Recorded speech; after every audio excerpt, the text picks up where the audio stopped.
You know, a lot of people have this idea tucked away in the back of their mind that when the big moment comes, they'll suddenly rise to the occasion. They'll perform better than ever before. They'll show courage they've never practiced, discipline they've never built, strength they've never used. But life doesn't work like that. When pressure comes, you don't get lifted up by magic. You fall back to the level of the habits you've been practicing every single day. Think about it. The athlete doesn't win on game day because of game day. He wins because of the thousands of practices before it. The soldier doesn't suddenly become disciplined on the battlefield. He falls back to the drills he's repeated over and over again. The businessman doesn't rise to the pressure of the negotiation by luck. He draws from the daily habits of preparation, study, and discipline that were built long before the deal. So when you hear people say they'll show up strong one day when it counts, understand what they're really saying. They're saying they haven't built the habits yet, but they're hoping for a miracle. And miracles are rare. Habits, on the other hand, are certain. You will always default to them. You can't escape them. They are the real measure of who you are when life puts you to the test. That's why the secret is to stop waiting for the big occasion and start building the habits now. Because when the occasion comes, and it will, you won't have time to prepare. The moment won't give you a warning, and when it comes, you will either be ready or you won't. Not because of the dream you had, but because of the habits you lived. I want to talk about why so many people live under the illusion that they'll rise to the occasion, and why that mindset costs them more than they realize. Most people hold on to this idea that when life puts them on the spot, something inside of them will suddenly ignite, and they'll rise to the occasion. They believe the pressure of the moment will somehow unlock their hidden strength, their best effort, their greatest discipline. But have you noticed how rarely that actually happens? Think about it. The student who hasn't studied all semester believes that somehow on test day they'll rise to the occasion. The person who hasn't trained for the marathon hopes that when the race begins, adrenaline will carry them to the finish line. The employee who cuts corners, shows up late, and never sharpens their skills thinks that when the big promotion opportunity comes, they'll suddenly transform into the perfect candidate. But the truth, it almost never works out that way. Because here's the reality. When the pressure is on, you don't become something new. You don't magically rise above yourself. No. You fall back to the habits you've been practicing all along. The student falls back to the habit of procrastination. The runner falls back to weak preparation. The employee falls back to mediocrity. Whatever your habits are, that's where you land. I remember a young man once told me, "I'll get serious when the time comes. When the opportunity shows up, that's when I'll give it everything I've got." I had to tell him straight, it doesn't work like that. You don't put off discipline until the day it's required. If you do, the occasion will crush you. The moment doesn't make you, it exposes you. It reveals who you already are, shaped by years of choices and patterns. Think of it this way. If you squeeze an orange, what comes out? Orange juice. Not apple juice, not grape juice. Only what's already inside. Life works the same way. When pressure squeezes you, what comes out is whatever you've been putting in day after day. If you've been feeding on excuses, if you've been practicing laziness, if you've been tolerating weak habits, that's what will spill out under stress. But if you've been practicing discipline, if you've been strengthening your character, if you've been building small daily victories, that's what shows up when you're squeezed. And this is why the illusion of rising to the occasion is so dangerous. It convinces people they don't need to prepare. It tricks them into believing that one big effort, one burst of energy, one shining moment will make up for years of neglect. But life doesn't pay out on promises. It pays out on preparation.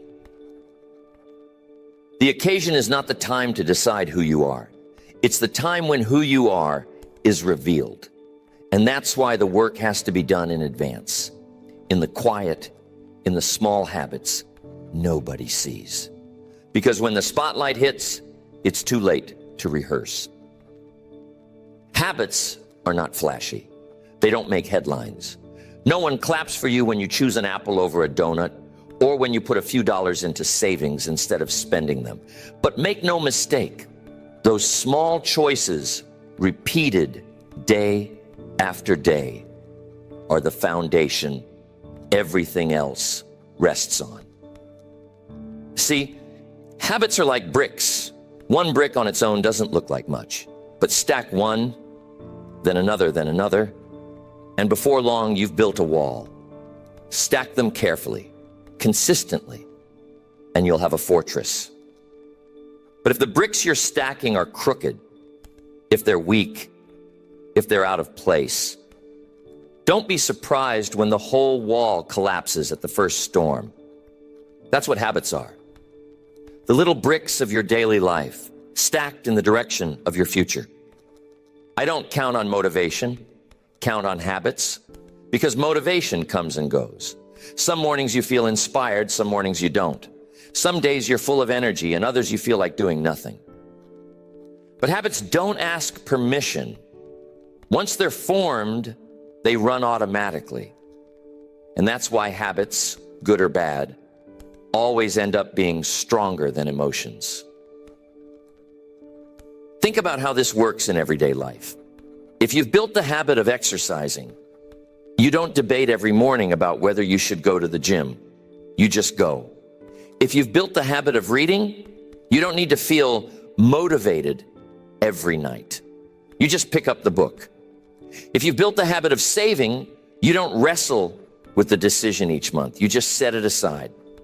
The habit carries you where feelings fail you. On the other hand, if you've built weak habits, they carry you too. The habit of hitting snooze instead of getting up. The habit of doing those crossword puzzles all day instead of working. The habit of spending money before you've earned it. And when the big opportunity comes, when the moment arrives that demands your very best, you don't suddenly rise above those habits. No, you fall right into them. The lazy person doesn't become disciplined under pressure. The undisciplined person doesn't become focused because life got serious. They just default to what they've been practicing all along. That's why habits are the real foundation. They're stronger than wishes. They're stronger than dreams. They're even stronger than good intentions.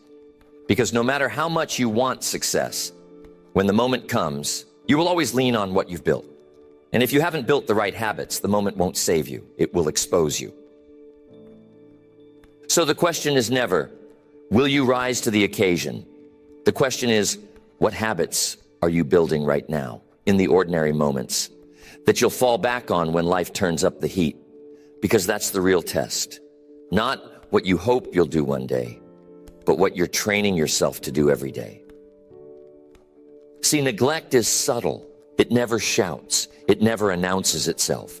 It creeps in quietly, disguised as just this once. Skip one workout. It doesn't seem like much. Spend a little extra money. It doesn't feel dangerous. Put off that project until tomorrow. It feels harmless.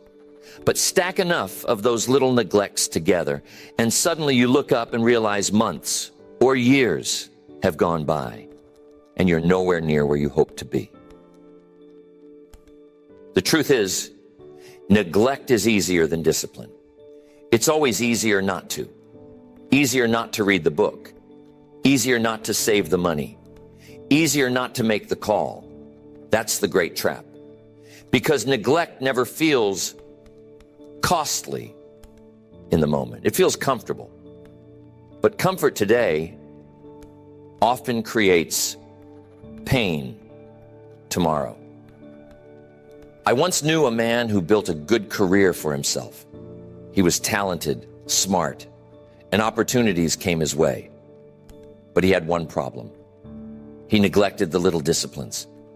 He'd show up late, just enough to be noticed. He'd put off improving his skills because he thought his natural talent was enough. He'd spend instead of save, assuming the good times would always last. And for a while, it seemed like he was getting away with it. But then, when the company hit hard times, when promotions were scarce, when results mattered more than charm, his neglect was exposed. The opportunities stopped, the trust disappeared, and he had to start over from the bottom. That's the danger of neglect. It compounds, just like discipline does. Small disciplines, repeated daily, build a foundation of strength. Small neglects, repeated daily, erode that foundation until one day it collapses beneath you. And it never collapses at a convenient time. It collapses at the very moment you most need it to hold. Think about your health. One day of poor eating doesn't ruin you, but years of poor eating will. One skipped checkup won't matter, but years of neglecting your health might cost you everything. The same is true with finances. One impulse purchase isn't dangerous, but years of spending more than you make will enslave you to debt. The same is true with relationships. Forget one date night. It happens. But neglect your partner year after year, and don't be surprised when distance grows and the connection fades. Every day you neglect sets you back a little more than you realize, because neglect is not neutral. It doesn't leave you where you are. It pulls you backward. And if you're not careful, you can wake up one day far behind the life you wanted, simply because you thought tomorrow would always give you another chance. That's why building the right habits matters so much, because life has a way of testing what you've built. And if all you've built is neglect, the test will be too much. So the challenge is simple. Don't let neglect write your story.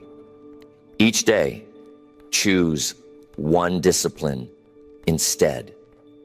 Because while neglect compounds regret, discipline compounds reward. Life rarely gives you notice before the test comes. That's why training your habits ahead of time is so critical. You don't prepare for the storm once it's already overhead. You prepare when the sky is still clear. That's how it works with challenges.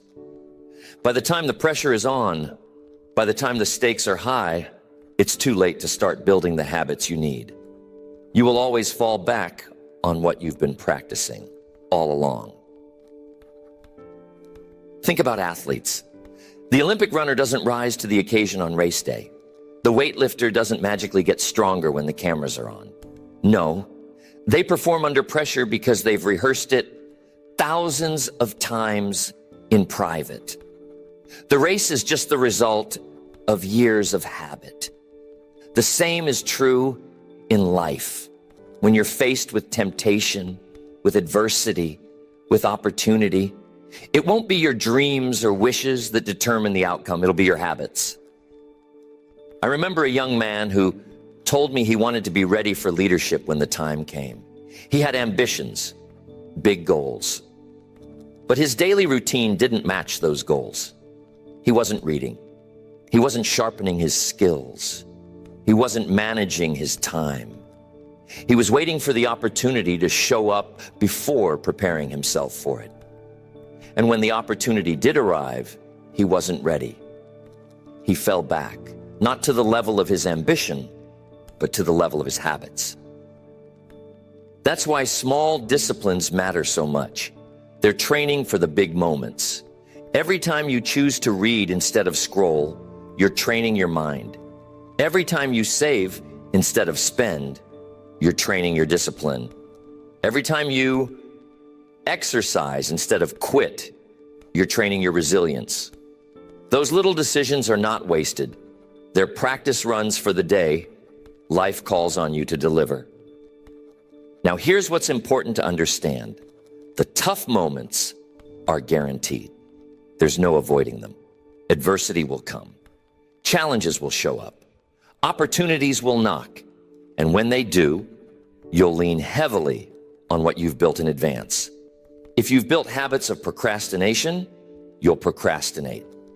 If you've built habits of discipline, you'll act with discipline. There's no escaping it. You don't suddenly become someone different because the moment is dramatic. The moment only exposes who you already are. Here's something that Mr. Schoaf told me all those years ago that I've held on to, and I want to share that with you now. He said, Jim, the time to repair the roof is when the sun is shining. Don't wait until the crisis comes to strengthen yourself. Don't wait until the opportunity comes to prepare yourself. Build the habits today while you can, so that when tomorrow demands something of you, you'll already have it in place. So the challenge is clear. Don't train only for the easy days. Train for the tough days. Build habits that will hold under pressure. Because when the big test comes, and it will, you won't rise to the occasion. You'll fall to the level of your habits. And if those habits are strong, they'll carry you through. If they're weak, they'll betray you. The reward for building strong habits isn't just survival. It's freedom. See, weak habits tie you down. They keep you stuck in cycles of frustration and regret. Strong habits set you free. They give you options. They give you confidence. They allow you to face whatever comes with assurance, because you know you've already trained for it. I've met people who were constantly anxious about the future. Every little problem felt like a threat. Every challenge felt overwhelming. And I realized something. It wasn't that life was any harder for them than for anyone else. It was that their habits weren't strong enough to carry them. Without good habits, everything feels heavier than it should. But when you've built the right disciplines into your life, even big problems feel manageable. Why? Because you've rehearsed strength. You've trained perseverance. You've built resilience into your routine. Now here's the beautiful part. Once those habits are in place, they start working for you automatically. You don't have to wrestle with willpower every single day. You don't have to start from scratch each time. The habit takes over. And when good habits take over, they multiply results. They don't just add a little bit of success here and there. They compound, like interest on an investment. Over time, what feels small becomes extraordinary. Don't wish for less problems. Wish for more skills, because skills are built on habits. You don't become a great communicator by accident. It's by practicing daily. You don't become financially free by luck. It's by saving and investing habitually. You don't build a strong character overnight. It's by choosing honesty, discipline, and responsibility over and over until it becomes who you are. That's the reward of habits. They build a version of you that can handle more than you ever thought possible. And here's the truth. Life isn't fair. Some will face bigger storms than others. Some will have more opportunities. Some will have more obstacles. But habits level the playing field. They're the one thing you can build that no one can take from you. Your job may disappear. The market may collapse. The weather may turn. But no one can steal your habits.